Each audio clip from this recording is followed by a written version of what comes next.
휴거 광야의 소리로 요한계시록 강의 시리즈 계속합니다. 오늘은 요한계시록 6장 다 끝났죠. 이제 7장으로 들어가겠습니다. 6장에 특별히 우리는 어린 양 예수께서 하늘 보좌에서 인을 떼시기 시작할 때에 흰말로부터 등장해서 네 개의 인이 떼질 때 흰말, 붉은말, 그 다음에 검은말, 그 다음에 청황색말, 이렇게 네 마리의 말이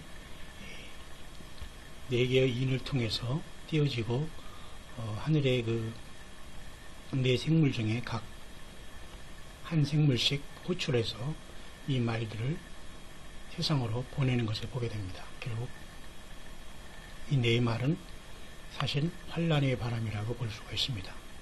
즉시로 땅 4분의 1의 권세로 인을 띄자마자 세상이 검과 흉년과 사망과 땅의 짐승으로서 지구의 4분의 1이 순식간에 타들어가기 시작하는 겁니다. 환란으로. 그러니까 다섯째 인을 뗄 때 잠깐 하늘을 보여주니까 이렇게 이제 그 가운데 벌써 많은 순교자들이 발생했죠. 그 다음에 여섯째 인을 떼실 때 이와 같이 대자연 만물에 이렇게 변화가 일어나는 겁니다. 어떻게 보면 요한계시록 6장에 인을 떼시는 모습은 전체적인 총론을 주께서 보여주는 것일 수 있습니다. 그래서 나팔재앙과 대접재앙을 통해서 그 세부사항을 들어가서 이제 하나님의 심판을 마무리하는 건데요. 왜냐하면 여섯째 인이 떼신 다음에 일곱째 인이 뗄 때에 또 일곱째 인은 일곱 개의 나팔로 나타나거든요. 그 일곱 번째의 나팔은 또 일곱 대접으로 나타나요. 그러니까 다 꼬리에 꼬리를 물고 나타나는 겁니다. 여섯째까지 인은 전체적으로 보여주면서 일곱째 인이 전혀 다른 양상으로 일곱째 나팔, 일곱 개의 나팔로 나타나잖아요. 그럼 일곱 번째 나팔은 또 일곱 대접으로 나타나요. 그러니까 결국은 여기 여섯째 인 안에 사실은 모든 게 포함될 수 있다는 겁니다.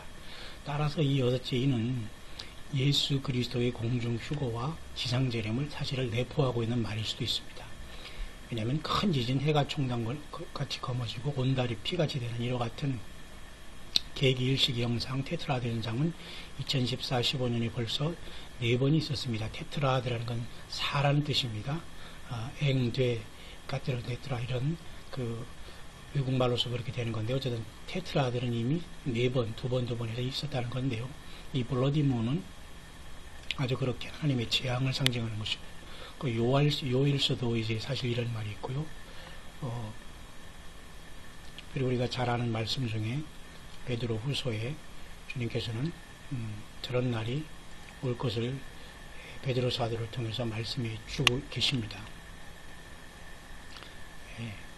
그것이 바로 그 베드로 후서 3장 말세에 많은 사람들이 이제 주님이 언제 온다, 휴거가 어디 있냐, 뭐 세대주의다, 환란전이 어디 있느냐, 통과 준비하라, 뭐 이렇게 괜찮다 뭐 이런 식으로 하면서 깊이 들어오지 않으려고 하다가 이들이 다 당하게 되죠. 결국 다 멸망하게 멸망치 않고 회개하기를 이르시기 원하는 하나님의 뜻을 모르고 있는 것이고, 그러면서 그 뒤에 말씀했습니다.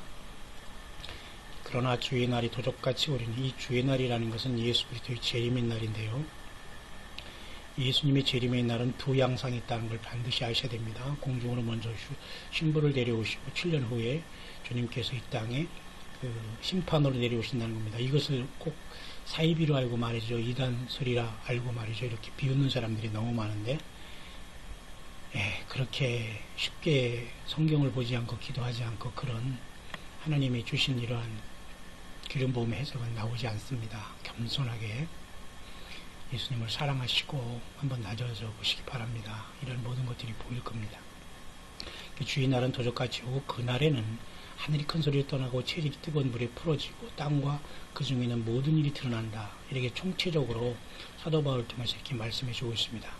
그날에는 하늘이 큰 소리로 떠나가고 체질이 뜨거운 물에 풀어지고, 이 사건은 바로 요한계시록 지금 6장 후반절에 여섯째 인을 떼실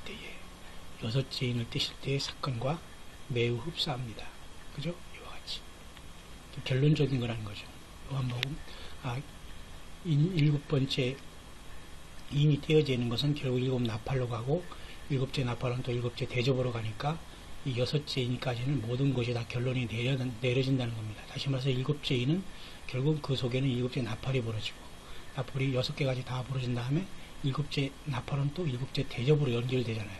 다 꼬리를 물고, 사실은 이 여섯째 인에, 여섯째 나팔, 여섯째 인에 일곱째 인이 있지 않습니까? 일곱째 인 속에 일곱 나팔이 들어있고, 일곱 번째 나팔 속에 일곱째 대접이 들어있기 때문에 사실 여섯째 인 안에 이 모든 것은 내포한다고 볼 수 있습니다. 그러니까 결국은 여섯째 인은 결론을 내게 할 수 있어요. 예수 그리스도의 공중재림과 지상재림을 포함하는 모든 결론이 사실은 여기에 이미 났다고 보는 겁니다. 그래서 땅의 임금들과 이렇게 쭉 하면서 이들이 굴과 산 바위 틈에 숨어버리지 않습니까? 숨을 데가 없으니까 여기에 숨고 있지 않습니까? 그죠? 결국 그들이 진노의 큰 날이 이르렀으니 누가 능히 서리요 하더라. 이들도 결국은 준비되지 않았다가 알고 있습니다. 하나님 예수께서 아버지 하나님 어린 양이 진노의 날이 이렇다니까 이들이 알고, 진노의 큰 날이 이게 바로 대환란을 얘기하는 거거든요. 바로 42달 후 3년반을 얘기하거든요. 화 중에 그 세 번째 완전한 지상이 완벽하게 모든 인류가 다 진멸될 그 진노의 큰 날이거든요. 근데 휴거되지 못하고 이 땅에 남는 모든 사람들은 이와 같이 엉뚱한 곳에 기도하고 있습니다. 산과 바위에게 기도하고 있고, 끝까지 어린 양 예수님과 보좌에 앉으신 어린 양의 그 사랑과 회개하지 못하고 여전히 땅에 남은 것을 보게 됩니다. 진노에서 우리를 그냥 가리우라라고 기도하는 걸 보게 됩니다. 참으로 슬픈 일이 아닐 수 없는 것입니다. 그래서 베드로후서 3장과 동시에 이 말씀은 마태복음 또 24장과 연결이 되어 있는 겁니다. 24장 31절에 보면 주께서 택하신 백성들을 하늘 이 끝에서 저 끝까지 큰 나팔 소리로 함께 천사들을 보내면서 모은다고 하셨지 않습니까? 바로 이 사건이 휴거의 사건이 되는 겁니다. 그래서 모든 휴거의 지상의 2000년 동안의 주의 신부들을 주님은 보아스의 아내 루시 이방에서 만들어졌듯이 교회를 2000년 동안 만드시고, 성령 하나님과 막는 자가 되어 이 땅을 떠나게 되면서 공중에서 주는 영접하는 이 부분의 말씀이 데살로니가전서 4장 17절에 16절 17절의 말씀, 공중에서 영접하는 겁니다. 그런데 바로 마태복음 24장 30절에 올라가니까 또 약간 다른 양상이 있죠. 그때 인자의 징조가 하늘에서 보이게, 그때 땅의 모든 족속들이 통곡하며 그들이 인자가 구름을 타고 능력과 큰 영광으로 오는 걸 보리라. 사실 이 부분은 말이죠, 지상재림을 얘기하는 겁니다. 24장 32절이 이게 뒤에 있기 때문에 뒤에 오고 앞에 있게, 이런 개념이 아닌 거죠. 잘 우리가 24장 주님의 감람산 설교는 잘 들어야 됩니다. 왜냐하면 첫째는 유대인들에게 주님이 말한 거예요. 대체 신학을 통해서 유대인이 지금 없어졌고 다 영적인 이스라엘이고, 우리도 영적인 이스라엘이고, 그들도 영적인 이스라엘이고, 그러니까 우리가 뭐 계시록을 먹고 계시록 7장 인을 받아서 환란 사역자가 된다, 의시하자, 이래서 될 문제가 아닙니다. 절대 그렇게 성경은 풀어지지 않죠. 그래서 먼저 유대인들에게 먼저 이렇게 그때 인재의 징조가라는 건, 사실 이것은 요한계시록 1장 7절에 어찌어다 내가 구름을 타고 오시리라, 그 말과 사실은 연결되는 말씀입니다. 요한계시록 1장 7절에 볼지어다 구름을 타고 오시리라, 지상재림을 얘기하는 겁니다. 잘 분별하시기를 바랍니다. 이제는 시간과 때가 없습니다. 기름 준비할 시간도 늦었습니다. 여러분, 이런 말씀을 긴가민가 하고 있다면, 아직도 있다면 여러분 참으로 안타까운 일입니다. 부지런히 우리가 먼저 말씀을 먹고 증거하고 실체가 돼서 이웃에게 증거를 해야 되겠죠. 그래서 보십시오. 그날 환란 후에 즉시 해가 어두워지며 달이 빛을 내지 않으며 별들이 하늘에서 떨어지며, 이 그날 환란 후라는 것은 바로 요한계시록 오늘 보니까 즉시 해가 어두워지며 달이 빛을 내지 않으며 별들이 하늘에 떨어지며, 역시 이 장면도 오늘 제가 보는 요한계시록 6장의 여섯째 인을 떼시는 모습이라는 것을 분명히 알 수 있죠. 그죠? 여섯째 인이 떼시는 것을 이렇게 주님이 언급을 하신 것입니다. 베드로 사도를 통해서도 그렇게 후반절에 말씀하고요. 주님이 재림하실 때에. 이건 재림하시는 양상을 나타냅니다. 동시에 재림의 두 양상 중에 먼저 교회가 7년 전에 사라질 것을 나타내 주고 있는 말씀 중에 이 모든 것이 여기에 사실 여섯째 인에는 결론적으로 그 내포를 하고 있는 거거든요. 그래서 그 진노의 큰 날만 지나면 그 대환란을 지나서 주님이 오시기 때문에 결론을 부분에 돌아간 이게 사실은 이 결론의 부분이라는 것을 분명히 알 수가 있습니다. 다시 한번 또한 마태복음 24장으로 갈까요?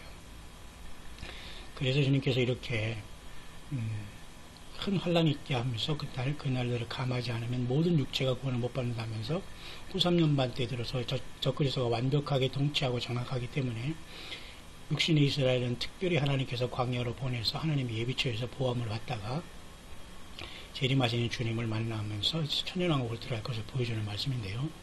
어쨌든 여기 그날 환란 후에라는 이 말은 요한계시록 6장에 여섯째 인이 떼어진 것을 보고, 그리고 이제 그 사건 속에서 7년의 환란이 지나간 다음에 주님께서 지상재림하는 걸 여기 보여줬습니다. 24장 30에. 그런데 31절에는 지상재림하면서 막 나팔들을 통해서 하나님이 이 끝에서 저 끝에 사방에서 모으는 것처럼 보이지만 사실은 이것은 계시록 1장 7절에 볼지어다 하면서 지상재림하면서 후 3년반 1260일이 끝나고 전체적으로 7년이 다 끝나면서 주님이 재림하셔서 아마겟돈에 오시면서 세상을 진멸하고 심판하시며 천연왕국을 세울 거다 말씀하지만 이 말씀은 주님께서 공중에 오셔서 택하신 백성들로 올라갈 그러한 그 신부의 공중 휴거를 말해주고 있는 겁니다. 바로 그래서 큰 나팔소리와 천사들을 보내는 이 말씀이 그것이 바로 데살로니가 전서 4장에 그 말씀이 연결되는 것입니다. 우리가 주의 말씀으로 여기 있죠. 16정 주께서 호령과 천사장의 소리 하나님 나팔을 치니 하늘로 쫓아 강림하시고 그 위에 우리 살아남은 자도 저희와 함께 구름 속으로 끌어올려 공중에서 주를 영접하게 하시리니, 이 말씀이 바로 마태복음 24장 이 후반절에 31절에 휴거로 주님이 우리를 부르시는 바로 그 휴거가 여기에 사실은 나와 있는 겁니다. 그죠? 그러나 바로 이 30장 30절은 지상재림하면서 주님께서 이 땅에 유대인들을 구원하기 위해서 내려오고 그들이 통곡하는 걸 알게 돼요. 통곡. 요한계시록 1장 7절 맞죠? 그를 찌른 자들을 볼 때 땅에 있는 모든 족속이 그를 인하여 애곡하리라. 그래서 이 땅에 모든 사람들이, 유대인 중에 모든 사람이 구원받고 666으로 적그리스도를 따르는 모든 사람들이 진멸을 당하게 되는 겁니다. 이 통곡과 이건 또 어디로 연결되냐면 스가랴서 14장에 스가랴서 13장에 이렇게 보면 그 주님께서 예루살렘에 애통하는 12장이죠. 내가 다윗의 집과 예루살렘 거민에게 은총과 간구하는 심령을 부어주리니 그들이 그 찌른 바그를 바라보고 찌른 자들도 볼터요 땅에 있는 모든 족속이라 계시록 1장 7절에 그러지 않습니까? 독자를 위해서 애통하듯 애통, 통곡, 애곡 이런 것들이 다 나옵니다. 이게 바로 주님께서 지상재림하면서 계시록 19장에 열린 문으로 내려올 때를 나타내주고 있는 겁니다. 그렇기 때문에 요한계시록 지금 이 6장에 이와 같은 그 끝에 부분에 보면 이 여섯째 인이 뗄 때는 모든 것이 이미 완성이 됐다. 주님의 재림으로 끝났다라고 말해주고 있는 겁니다. 그래서 결국은 이제 7장으로 가면서 주님이 잠깐 여기서 인치는 모습을 보여주고 환란에 많은 사람이 나오는 걸 이제 보여주고 그 다음에 8장에 하늘이 반시 동안 고요하더니 드디어 다른 천사가 와서 금향로를 받았죠. 성도의 기도들과 보좌 앞 금단이 들여오자 한다 했죠. 아까 계시록 5장에도 네 생물과 24장로도 역시 검은 고와 금대접을 가졌어요. 근데 여기 다른 천사는 또 금향로를 가졌다는 겁니다. 결국은 이 하나님 앞에 마지막 기도가 올라간 다음에 드디어 나팔을 불기 시작합니다. 그래서 이 땅에 같은 심판이 이제 시작되는 겁니다. 그렇기 때문에 굉장히, 그래서 이것은 그래서 7장에 6장에 여섯째 인을 따지고 일곱째 인을 떼시기 전에 이와 같이 반시 동안 고요하면서 이런 하나님 앞에 장엄하게 또 엄숙하게 기도가 올라가는 모습이 있고 결국은 불을 담아 땅에 쏟아요. 이 세상에 뭐 복을 쏟는 게 아니라, 그죠? 하나님 앞에 죄악이 너무 관영했기 때문에. 그래서 나팔이 불기 시작하는 겁니다. 일곱 나팔은 왜? 일곱 나팔은 일곱째 인 안에 들어가 있고 이 세상에 7년 다환란의 심판을 나타내는 것 때문에. 이때에도 이미 적그리스도는 이미 세상에 나와서 이스라엘과 평화조약을 맺으면서 지금 거의 이 소기물일수록 이제 극에 달하는 그 순간에 3분의 1씩 이렇게 내나파를 통해서 하나님께서 자연재해에